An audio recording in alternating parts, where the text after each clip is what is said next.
The night sky over Poland became a battlefield. On Wednesday, September 10th, 2025, Russia launched a wave of Shahed drones. These were not aimed solely at Ukraine. Instead, many of them crossed a critical boundary. They flew directly into the airspace of Poland, a NATO member. This was not a stray missile or a pilot losing their way. It was a swarm of unmanned aircraft sent over an international border. The Polish military had no choice but to act. They scrambled their jets and activated their air defense systems. This event marks a dangerous new chapter in the conflict, the first time a NATO country has directly engaged and shot down Russian military assets over its own territory. This incident is different from anything we have seen before. There have been previous border incidents, times when debris from Russian attacks on western Ukraine has fallen into Poland, but those were treated as tragic accidents, the unfortunate collateral damage of a nearby war. This time, the situation is far more serious. Polish Prime Minister Donald Tusk confirmed that there were at least 19 separate intrusions. A large number of these drones entered from Belarus, a close ally of Russia. This suggests a coordinated and intentional act, a clear message being sent from Moscow. Why would Russia take such a risk? Why deliberately send drones into the airspace of a powerful military alliance? The answer likely lies in a strategy of testing. Moscow is testing NATO's unity and its determination. For months, Russia has pushed boundaries with its aggressive actions in and around Ukraine. This latest move appears to be a direct challenge to the alliance's credibility. Is NATO all talk, or will it act decisively when one of its own is threatened? By sending a relatively small number of drones, Russia could gauge the speed coordination strength. It is a dangerous game of military chess. This provocation is designed to sow division within the alliance. Russia knows that the 32 members of NATO have different opinions on how to handle the conflict. Some nations push for a stronger, more forceful response, while others are more cautious, fearing a wider war. By creating a crisis like this, Moscow hopes to expose those cracks. It wants to see if the members will argue among themselves about the right course of action. A slow or disjointed response would be seen as a victory for the Kremlin. Ukraine's foreign minister, Andriy Sybiha, said it best: Putin just keeps escalating, testing the West. The longer he faces no strength in response, the more aggressive he gets. In response to the drone incursions, Poland took a formal and serious step. Prime Minister Donald Tusk announced his country has invoked Article 4. This is significant, but here's what it really means. Article 4 is the consultation clause of the NATO treaty.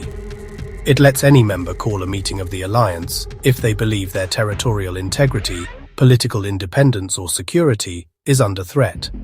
It's a request for all 32 members to sit down and discuss. Think of it as the diplomatic alarm. Invoking Article 4 does not automatically trigger a military response. Article 5 is the mutual defense clause. An attack on one is an attack on all. Article 4 is the step before, a tool for de-escalation and collective decision-making. By using it, Poland puts the incident at the top of NATO's agenda. The North Atlantic Council will now convene. Poland can present evidence, share its threat assessment, and consult with allies on next steps. The aim is unity and a coordinated response.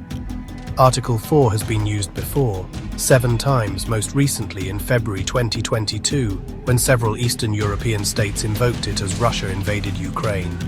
Poland did not face this threat alone. As soon as the Russian drones violated its airspace, the NATO alliance's integrated defense system kicked into gear. Polish quick reaction alert aircraft scrambled to intercept the intruders. But they were not the only ones in the sky. Several other NATO countries provided immediate assistance. Swift, coordinated action, exactly what the alliance trains for. A real-world demonstration of NATO's core principle: an attack on one is a concern for all. Seamless collaboration between national air forces under a unified command. Most of the drones were reportedly shot down by Dutch F-35 Lightning II aircraft. Dutch F-35 SS, part of NATO's air policing mission over Eastern Europe. Their involvement shows NATO's commitment to defending its members. Dutch pilots defending Polish airspace sends a powerful message of solidarity to Moscow. NATO is not just individual armies, it's an integrated fighting force. At least 3 drones were shot down by the Polish Air Force. Allied aircraft handled the rest of the nearly 24 threats. The military response was quick and effective. It neutralized the immediate physical threat. It also sent a powerful signal of NATO's capabilities. The alliance demonstrated that it can detect, track, and destroy hostile targets entering its airspace. The international reaction to the drone incursion was swift and, honestly, pretty divided. European leaders were quick to condemn Russia's actions. The President of the European Commission, Ursula von der Leyen, called it a reckless, unprecedented violation of Poland and Europe's airspace. Speaking to the European Parliament, Europe stands in full solidarity with Poland, a statement that earned a standing ovation.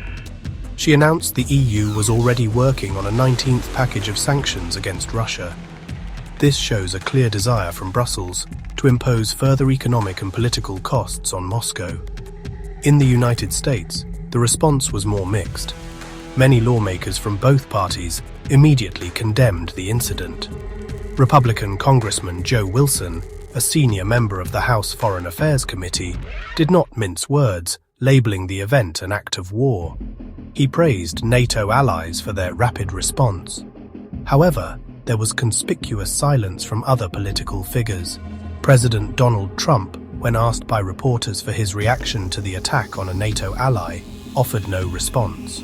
Russia, for its part, denied everything as usual. A Russian diplomat in Warsaw claimed that Poland had not presented any evidence that the drones were of Russian origin. They pretended to be surprised by the accusations. Then they acknowledged the incident, but claimed it was just an error used by the West to escalate. This is a familiar playbook for the Kremlin.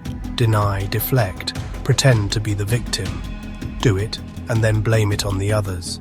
Just like they blamed Ukraine for their own aggression. The drone crisis over Poland has forced a difficult debate inside NATO. What should be done now? The successful interception showed military readiness, but the incident was a major escalation by Russia. Now the alliance must decide how to deter future provocations without starting a wider war. One side argues for a much stronger show of force. They say shooting down drones after they enter NATO airspace isn't enough. A defensive posture lets Russia control the tempo and keep testing. They suggest a more proactive stance. Should NATO intercept Russian drones and missiles inside Ukrainian airspace if they're on a trajectory that would cross into a NATO country? That would shift the rules of engagement. Proponents say it would create a de facto buffer zone and send a clear message to Russia. Another option, increase economic and diplomatic pressure.